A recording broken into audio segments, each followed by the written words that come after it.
Halo, selamat pagi. Selamat datang di SMA Negeri 1 Arso.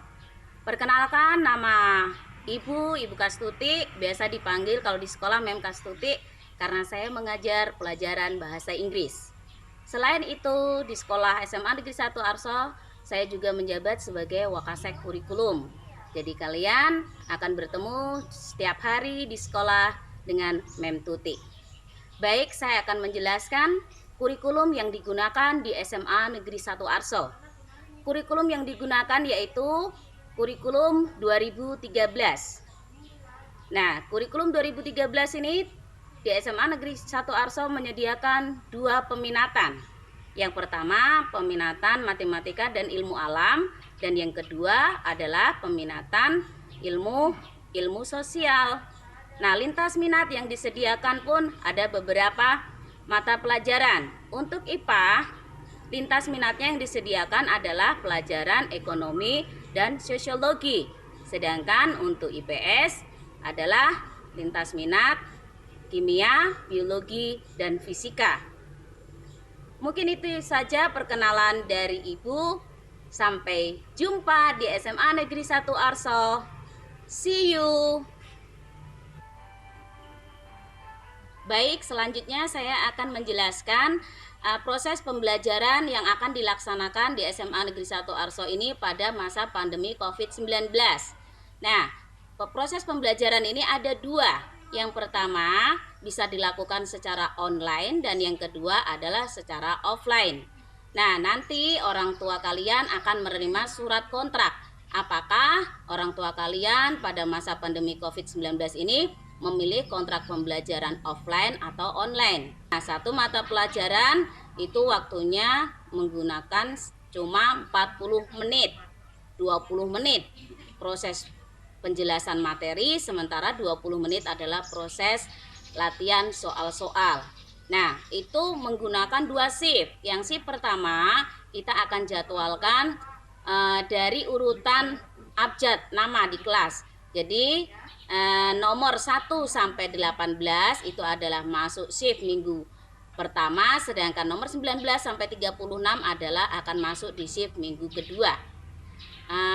Tapi pesan ibu adalah kalau orang tua kalian memilih pembelajaran offline, harus satu, selalu menggunakan masker. Dua, membawa hand sanitizer ke sekolah setiap hari. Datang selalu cuci tangan, jaga kebersihan, jaga juga kesehatan, selalu minum vitamin. Kalau memilih online berarti kalian harus lebih rajin belajar di rumah dan rajin-rajin terus supaya kalian semakin pintar. Oke, SMA Negeri 1 maju bersama, hebat semua. Selamat pagi, Assalamualaikum warahmatullahi wabarakatuh. Selamat datang untuk anak-anakku peserta didik baru di SMA Negeri 1 Arso. Hari ini Ibu akan memberikan materi tentang cara belajar efektif dan efisien sebagai materi MPLS di tahun ajaran 2020-2021. Pengertian belajar efektif. Belajar yang efektif adalah proses belajar mengajar yang berhasil guna dan proses pembelajaran itu mampu memberikan pemahaman, kecerdasan, ketekunan, kesempatan, dan mutu atau kualitas yang lebih baik, serta dapat memberikan perubahan perilaku dan dapat diaplikasikan atau diterapkan di dalam kehidupan sehari-hari, sehingga hasil dari pembelajaran itu akan dapat menghasilkan sumber daya manusia yang unggul. Apa saja langkah-langkah kita dalam belajar efektif? Yang pertama, bertanggung jawab atas dirimu sendiri, kemudian pusatkan dirimu terhadap nilai dan prinsip yang kamu percaya. Kerjakan dulu mana yang lebih penting, kemudian anggap dirimu berada dalam situasi competition atau bukan situasi win-win. Kemudian pahami orang lain, maka mereka akan memahamimu. Kemudian cari solusi yang lebih baik dan tantang dirimu sendiri secara berkesinambungan.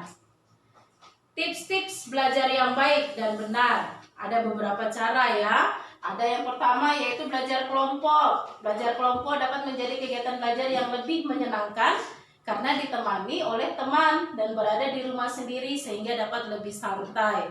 Kemudian ada lagi cara belajar yang baik. Yang kedua yaitu Pada saat belajar kelompok, kegiatannya adalah membahas pelajaran yang belum dipahami oleh semua atau sebagian kelompok belajar, baik yang sudah dijelaskan guru maupun belum dijelaskan guru. Kemudian yang kedua, rajin membuat catatan intisari pelajaran. Catatan intisari pelajaran yaitu seperti membuat rangkuman dari pelajaran yang kita pelajari. Bagian-bagian yang penting dari pelajaran sebaiknya dibuat catatan di kertas atau di buku kecil yang bisa dibawa kemana-mana sehingga bisa dibaca dimanapun kita berada.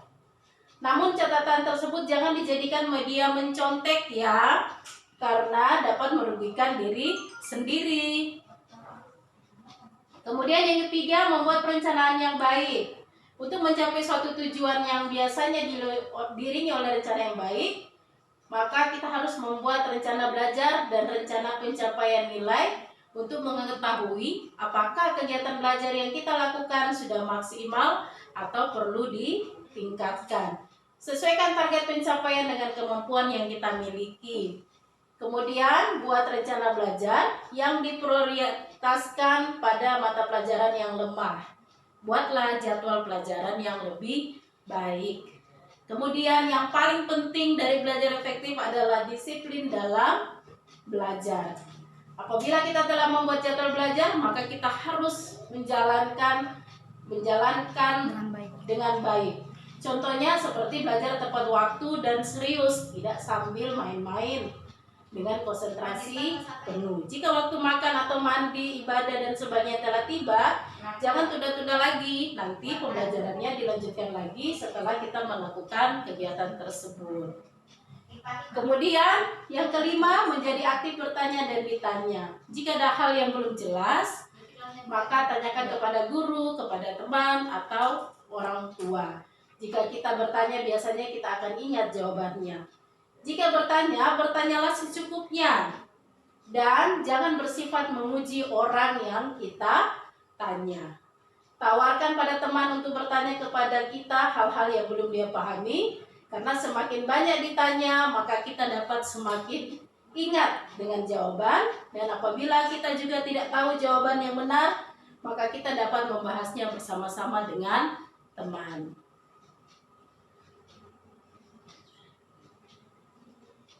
Itu saja mungkin tips-tips cara belajar efektif dan efisien yang bisa kalian terapkan di awal pembelajaran baru di tahun 2020-2021.